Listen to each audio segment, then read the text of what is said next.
दिलीप कुमार सिंह आज नए वीडियो के साथ आपके सामने। मैं इससे पहले आपको ये बता दूं कि इस वीडियो में हम पढ़ने वाले क्या हैं, ठीक है, और आपको कौन सा वीडियो देखना चाहिए इस वीडियो को अच्छे से समझने के लिए, ठीक है। सो मैं आज डिस्कस करने वाला हूँ रेसिस्टेंस क्या होता है, ठीक है, रेसिस्टेंस का डेफिनेशन क्या है और रेसिस्टेंस किन सारे फैक्टर पे डिपेंड करता है, ठीक है। और हम एक और बहुत इंपॉर्टेंट बात पढ़ेंगे जो है लिमिटेशंस ऑफ ओम्स लॉ। मैंने इससे पहले आपको ओम्स लॉ का वीडियो बना के अपलोड भी किया है और आप उसको देख सकते हैं, ठीक है। जब आप ओम्स लॉ अच्छे से समझ पाएंगे तो जाके आप लिमिटेशंस ऑफ ओम्स लॉ और भी अच्छे से समझ पाएंगे।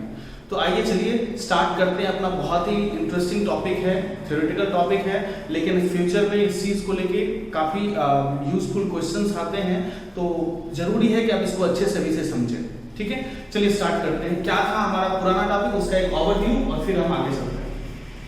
हमने ओम्स लॉ में पढ़ा था कि अगर टेम्परेचर कांस्टेंट होगा तो किसी भी वायर के अक्रॉस वोल्टेज जो है वो उस वायर में पास होने वाले करंट पे डायरेक्टली डिपेंड करता है, और उससे हमें एक इक्वेशन मिला था V = IR, जहां R जो है जिसको हमने रेजिस्टेंस नाम दिया है। What is R? R is resistance. अब सर रेजिस्टेंस तो हम समझ गए, लेकिन what is the definition of resistance? Okay, तो आइए हम स्टार्ट करते हैं। अपना बहुत ही इंपॉर्टेंट डेफिनेशन है रेजिस्टेंस का। कहते हैं resistance it is a measure of disturbance provided by conductor on the path of flowing current. कहता है कि देखो ऐसा है कि हमारे अपने डे टू डे लाइफ में डिस्टरबेंस मेजरमेंट करने का कोई चीज नहीं है ना, कोई स्केल नहीं है, हम कहीं मेजर भी नहीं करते उसे।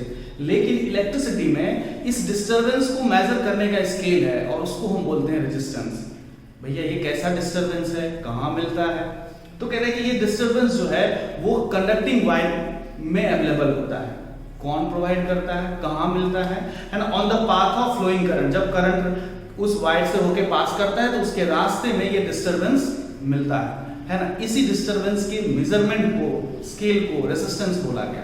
तो एक लाइन में सिंपल सी बात में समराइज करूं, what is resistance? It is the measurement of disturbance provided by the conductor on the path of flowing current. Current के रास्ते में जो डिस्टरबेंस कंडक्टर के द्वारा प्रोवाइड किया जाता है उसी को हम रेजिस्टेंस कहते हैं। अब बहुत इंपॉर्टेंट बात है यहाँ समझना कि सर कैसा डिस्टरबेंस, कौन डिस्टर्ब करता है? कहते हैं कि जब वायर से करंट पास होता है तो वायर में अवेलेबल, कंडक्टर में जो अवेलेबल एटम्स होते हैं वो एटम्स क्या करते हैं, रेगुलर उसके रास्ते में आते हैं, कॉलिजन करते हैं। करंट क्या है? Flow of electron. डिस्टरबेंस कौन पड़ा? कंडक्टर में क्या है? एटम्स है। तो कह रहे हैं कि जब इलेक्ट्रॉन एक कंडक्टर से होकर पास करता है, मान लीजिए ये हमारा एक कंडक्टर है, इसमें बहुत सारे एटम्स हैं, बहुत सारे एटम्स हैं, ठीक है। और इसी एटम्स में जब इलेक्ट्रॉन यहाँ इस वायर में जब इलेक्ट्रॉन इंटर करता है तो इससे टकराता है, कभी इधर गया, इधर गया, इधर गया, इधर, ऐसा करते हुए वो इलेक्ट्रॉन बाहर निकलता है। मतलब अगर ये डिस्टरबेंस नहीं होता तो वो जल्दी से निकल जाता, बट ये एटम्स की वजह से इलेक्ट्रॉन को बहुत ज्यादा कॉलिजन करना पड़ता है, डिस्टरबेंस महसूस होता है। और यही डिस्टरबेंस, इसी डिस्टरबेंस का मेजरमेंट क्या कहलाता है? Resistance. What is resistance? Resistance is the measurement of disturbance provided by the conductor on the path of flowing current. It's a very simple definition. Okay, आइए अब कहते हैं सर सिंबल क्या है? रेजिस्टेंस को हमेशा इस तरह से दिखाते हैं, ठीक है। रिप्रेजेंटेशन R से करते हैं और ऐसा यूनिट जो है वो ओमेगा, जिसे हम ओमेगा बोलते हैं, ठीक है। लेकिन रेजिस्टेंस में हम इसे ओम पढ़ते हैं। सिंबलिक लेकर मैं बात करूं इसे ओमेगा बोलते हैं, लेकिन इसे ओम कहा जाता है इस चैप्टर में, टॉपिक में जहां भी कहेंगे ओम पढ़ेंगे। या फिर समटाइम इसकी जगह ये भी लिखा होता है, याद रखने वाली बात है, इसे हमेशा लोअर केस में लिखना है। आप पूछेंगे क्यों? सर भैया स्टैंडर्ड है, इंटरनेशनल हर जगह ऐसे ही यूज करते हैं, इसलिए हमें OHM ही यूज करना पड़ेगा लोअर केस में। समझ में आई? सो मैंने अभी भी डिस्कस किया, इस फॉर्मूले से निकला हुआ एक टर्म जिसका नाम है रेजिस्टेंस, उसे मैंने डिफाइन किया। What is resistance? Symbol, representation, SI unit, ठीक है। अब सर क्या रेजिस्टेंस निकालने के लिए हमें हमेशा, देखो रेजिस्टेंस निकालना है तो मैं रेजिस्टेंस कैसे लिख सकता हूं? यहाँ पे R = V/I। तो क्वेश्चन ये होता है कि सर क्या रेजिस्टेंस निकालने के लिए हमेशा हमें V और I की जरूरत पड़ेगी, या फिर कोई और टेक्निक है, कोई और तरीका है कि जिससे हम रेजिस्टेंस निकाल सकते हैं किसी कंडक्टर का? तो कह रहे हैं कि आप निकाल सकते हैं अगर उसके कुछ डायमेंशंस दे रखे हैं, dimensions like length, cross sectional area, है ना। अच्छा, उसके बारे में कुछ चीज, कोई मटेरियल कैसा है, और टेम्परेचर फिक्स रहना चाहिए, तो उस पर्टिकुलर टेम्परेचर पे आप रेजिस्टेंस निकाल सकते हैं। मतलब मेरा जो अगला टॉपिक है वो इस बात को फोकस कर रहा है कि रेजिस्टेंस बेसिकली किन सारी बातों पे डिपेंड करता है। आइए बात करते हैं फैक्टर अफेक्टिंग रेजिस्टेंस। कौन से फैक्टर्स हैं जिस पे रेजिस्टेंस डिपेंड करता है, और इससे हमारे लिए एक बहुत ही इंपॉर्टेंट फॉर्मूला भी बाहर निकल के आएगा। ठीक है, आइए बात करते हैं। सबसे पहला है लेंथ, दूसरी बात है क्रॉस सेक्शनल एरिया, तीसरा है टेम्परेचर, और चौथा है मटेरियल यूज्ड। आइए समझते हैं कैसे लेंथ पे डिपेंड करता है।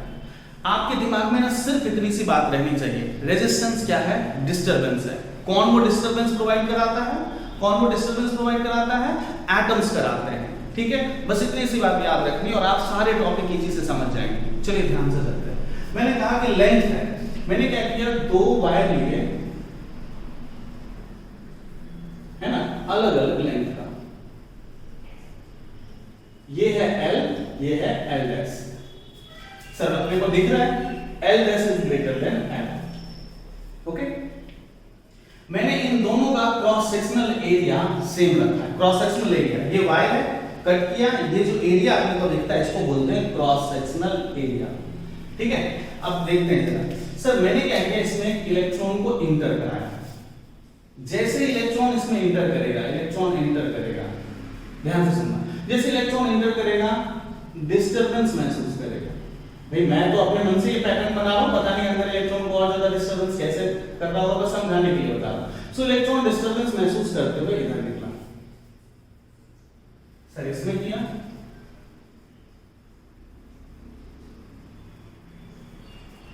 सर कौन से वाले में इलेक्ट्रॉन ज्यादा देर तक कॉलिजन कर रहा है, इसमें कर रहा है। मतलब सर जिसका लेंथ ज्यादा होगा उसमें इलेक्ट्रॉन बहुत ज्यादा डिस्टरबेंस महसूस करेगा। मतलब डिस्टरबेंस ज्यादा महसूस करेगा, मतलब उसमें रेजिस्टेंस ज्यादा होगा। इस बात से हम पे क्या कंक्लूजन निकला, भैया अगर हमने क्रॉस सेक्शनल एरिया सेम रखा लेकिन दोनों से इलेक्ट्रॉन पास कराया तो मैंने देखा इसमें कम कॉलिजन हो रहा है, मतलब कम डिस्टरबेंस हो रहा है, जबकि इसमें क्या महसूस कर रहा हूं, ज्यादा डिस्टरबेंस हो रहा है, मतलब रेजिस्टेंस ज्यादा है, डिस्टरबेंस ज्यादा। सो मैं एक फाइनल कंक्लूजन पे ये पहुंचा कि सर जितना ज्यादा लेंथ होगा रेजिस्टेंस उतना ही ज्यादा होगा। क्यों? क्योंकि जितना ज्यादा लेंथ होगा इलेक्ट्रॉन को उतना ही ज्यादा डिस्टरबेंस महसूस करना पड़ेगा। इट मींस कि रेजिस्टेंस ज्यादा होगा। आइए हम इसको सिंपलीफाई करें, एक सिंपल सी बात करो। क्या हमने देखा कि सर रेजिस्टेंस, अगर रेजिस्टेंस और लेंथ रखा, लेंथ बढ़ाएंगे तो डिस्टरबेंस बढ़ेगा, डिस्टरबेंस बढ़ेगा तो रेजिस्टेंस बढ़ेगा। मतलब R और L एक दूसरे पे डायरेक्टली डिपेंड है। मैं ऐसा इसको लिख सकता हूं, कैसे? एक सिंपल सी बात है, resistance is directly proportional to length. आई बात समझ में? अब आइए दूसरी बात, cross sectional area. Resistance cross sectional area पे कैसे डिपेंड करता है? क्रॉस सेक्शनल एरिया ये है। आइए हम इसको भी एक एग्जांपल से समझते हैं। मैंने क्या किया, दो वायर लिया जिनमें से एक का क्रॉस सेक्शनल एरिया A, दोनों का सेम लेंथ लिया, है ना,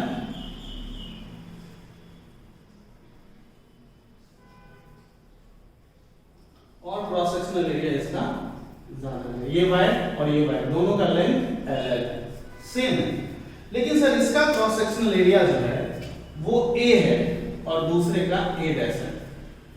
ठीक है, मतलब सर A जो है वो स्मॉलर है A डैश से। ओके, अब इलेक्ट्रॉन एंटर कराते हैं, देखते हैं क्या होता है। सब कुछ साफ साफ दिख रहा है ना। जैसे ही मैंने यहां से इलेक्ट्रॉन एंटर कराया, इलेक्ट्रॉन गया, कॉलिजन किया, ऊपर नीचे करते हुए बाहर निकला। इसमें इलेक्ट्रॉन को एंटर कराया, गया, किसमें ज्यादा डिस्टरबेंस महसूस कर रहा है? सर छोटा एरिया है तो वो जल्दी जल्दी कॉलिजन करेगा, मतलब डिस्टरबेंस ज्यादा होगा।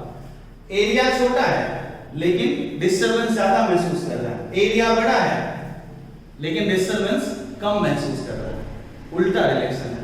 मतलब मैं ऐसा लिख सकता हूं क्या? सर एक तरफ मैंने लिखा रेजिस्टेंस, डिस्टरबेंस, एरिया। कंक्लूजन क्या है समझते हैं। अगर मैं एरिया बढ़ाता हूं, एरिया बढ़ाया, डिस्टरबेंस कम होगा, जल्दी निकल गया तो रेजिस्टेंस कम होगा। सर अगर मैंने एरिया घटा दिया तो डिस्टरबेंस बढ़ जाएगा, रेजिस्टेंस बढ़ जाएगा। आप क्या देख रहे हो? रेजिस्टेंस और एरिया का कैसा रिलेशन है? उल्टा रिलेशन है। उल्टा डायरेक्शन है, मतलब मैं इस बात पे आया कि resistance is inversely proportional to area. समझ में आता है? इस बात से देखना, एरिया बढ़ा डिस्टर्बेंस घट गया, क्योंकि यहाँ कम कोलिजन कर रहा है इसलिए। सो फाइनल कंक्लूजन पे क्या पहुंचे, मैं इसको मिटाता हूं और मैं लिखता हूं यहाँ पे कि क्या कंक्लूजन है इसका, क्या निकला कि resistance is inversely proportional to area. I will लिखते हैं resistance is inversely proportional to area. अब नेक्स्ट है टेम्परेचर। रेजिस्टेंस टेम्परेचर पे कैसे डिपेंड करता है, तो कह रहा है कि रेजिस्टेंस जो है वो टेम्परेचर पे डिपेंड करता है डायरेक्टली।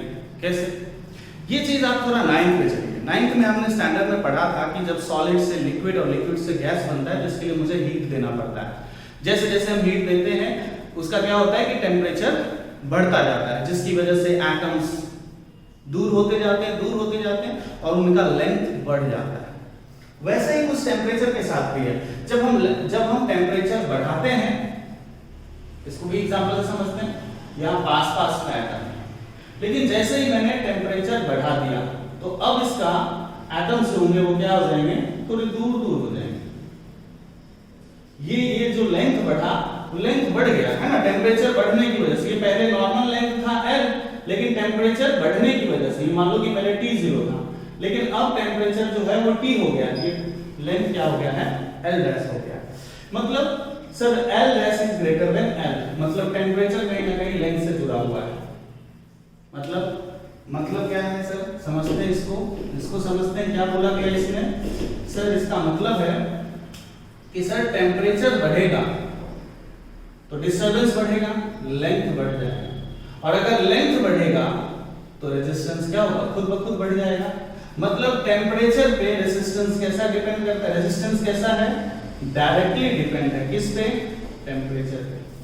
सो हम एक सिंगल सी बात ऐसा लिख सकते हैं क्या, कि resistance is directly proportional to temperature. ठीक है, और नेक्स्ट बट नॉट बहुत ही इंपॉर्टेंट टॉपिक है ये, मटेरियल यूज, है ना। क्या कह रहा है मटेरियल यूज में, कैसा रेजिस्टेंस जो है वो डिपेंड करता है अलग अलग मटेरियल पे। आप अलग मटेरियल सिल्वर लेंगे, गोल्ड लेंगे तो ज्यादा इजी से कंडक्ट करेगा। क्यों, क्योंकि उसमें नंबर ऑफ फ्री इलेक्ट्रॉन ज्यादा होते हैं। जबकि अगर मैं बात करूं प्लास्टिक की, कोई पॉलिथीन की या कोई और दूसरी वायर की जो इंसुलेटर्स है उसमें नंबर ऑफ इलेक्ट्रॉन्स कम होते हैं, ठीक है, तो वो कंडक्ट कम करते हैं। तो कह रहे हैं कि मटेरियल पे भी डिपेंड करता है कि रेजिस्टेंस किन सारे फैक्टर्स पे डिपेंड करता है, उसमें मटेरियल भी है। और मटेरियल में कैसे, जिसमें नंबर ऑफ इलेक्ट्रॉन ज्यादा होगा वो क्या करेगा, इलेक्ट्रॉन को इजी से फ्लो करने देगा, रेजिस्टेंस कम होगा, लाइक मेटल्स। ठीक है, अब बात समझ में आ रही है। और जिसमें इलेक्ट्रॉन की काउंटिंग कम होगी उसमें इलेक्ट्रॉन करंट की जो कंडक्टिविटी होगी वो बहुत कम होगी, क्योंकि इलेक्ट्रॉन ही कम है, डिस्टर्बेंस ज्यादा होगा। समझ में आ रही है, ये मैंने फैक्टर अफेक्टिंग के बारे में बताया। आइए बात करते हैं हमारा सबसे last topic, limitations of Ohm's law. भाई ये सब कुछ तो हमने पढ़ लिया, लेकिन ये भी जानना जरूरी है कि क्या ओम्स लॉ जो है वो 100% एप्लीकेबल है हर जगह। लाइक 9th स्टैंडर्ड में जैसे हमने ग्रेविटेशन पढ़ा था, क्या वैसे ही यूनिवर्सल लॉ। तो आप देखेंगे कि बहुत सारे ऐसे फैक्टर हैं जो रेजिस्टेंस को इफेक्ट कर रहा है, और रेजिस्टेंस को इफेक्ट कर रहा है तो मतलब कहीं ना कहीं ओम्स लॉ की कहानी पे भी इफेक्ट आएगा।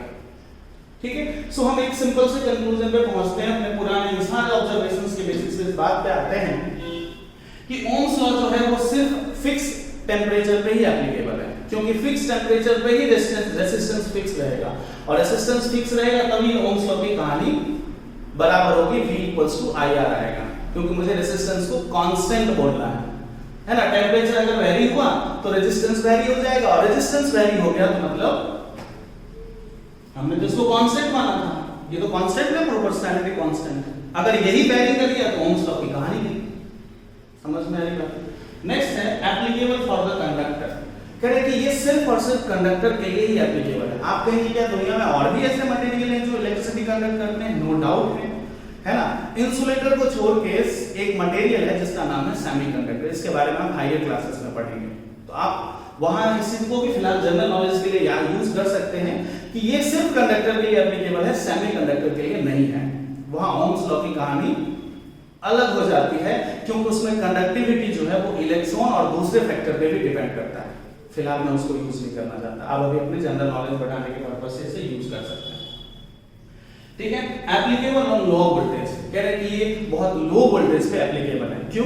क्योंकि हाई वोल्टेज पे एनर्जी ज्यादा सप्लाई होता है, और एनर्जी ज्यादा होगा तो सिंपल सी बात है टेम्परेचर बढ़ जाएगा, और टेम्परेचर बढ़ा तो फिर से ये कहानी आ जाएगी, ये वाली कहानी, टेम्परेचर बढ़ेगा या घटेगा, मुझे तो फिक्स टेम्परेचर चाहिए। यहाँ लो वोल्टेज है तो नॉर्मली टेम्परेचर कांस्टेंट होता है, ठीक है। सो आज जो हमने इंपॉर्टेंट टॉपिक डिस्कस किया है वो बहुत ही ज्यादा इंपॉर्टेंट, और बेसिकली मैं बात करूं इसके बारे में तो ये तो बहुत ज्यादा इंपॉर्टेंट है फॉर कॉम्पिटिटिव एग्जामिनेशन। जो बच्चे एनटीएससी और उन सब चीजों के लिए तैयारी कर रहे हैं उनके लिए बहुत इंपॉर्टेंट चीज है। जबकि मैंने यहाँ पे 10th बोर्ड के पर्पस से चीजों को समझाया है, एग्जाम्पल से भी समझाया है। आई होप कि इस चीज को आपको समझ में आया हो। अगर नहीं आया हो तो प्लीज आप इसे कमेंट सेक्शन में जरूर पूछें, ठीक है। अच्छा लगे तो लाइक करें, चीजों को दूसरे लोगों तक भी पहुंचाने के लिए शेयर करें। Okay, thank you.